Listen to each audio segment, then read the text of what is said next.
கர்த்தருக்கு ஸ்தோத்திரம். இந்த நாள்ல கூட 12 மணி நேர உபவாச கூட்டத்துல தேவன் பெரிய ஒரு அற்புதத்தை நமக்கு செய்தார். அல்லேலூயா. அதனால நமது கிராமத்துல ஊழியம் செய்யும்படி கர்த்தர் நம்மளுக்கு கிருபை கொடுத்திருக்கிறார். அல்லேலூயா. இப்பொழுது ஒரு வேத வசனத்தை நம்ம வாசிக்க போறோம். ஆமென். கர்த்தரை துதியுங்கள், அவர் நல்லவர்.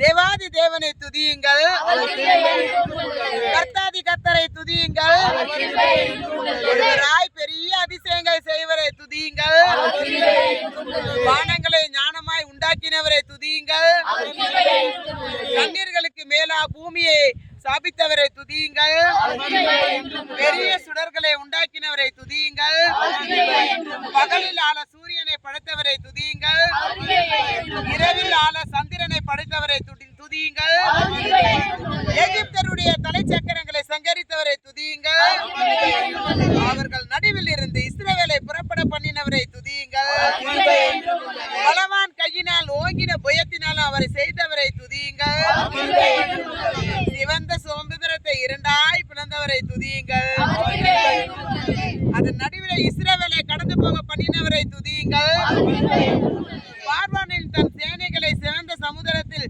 கவிழ்த்து போட்டவரை துதியுங்கள். அல்லேலூயா. கர்த்தரை துதியுங்கள், அவர் கிருபை என்றும் உள்ளது. இந்த நாட்கள்ல தேவன் தாம் இந்த 12 மணி நேர உபவாசத்துல கிருபை ஜீசஸ் மினிஸ்ட்ரி முகாந்திரம் இந்த ஊழியத்தை செய்யும்படியாய் கிராமங்கள்ல கடந்து கர்த்தரை துதிக்கும்படியாய் கர்த்தர் நம்மளுக்கு கிருபை கொடுத்தார். அல்லேலூயா. தேவனுக்கே மகிமை. God bless you. கர்த்தர் தாமே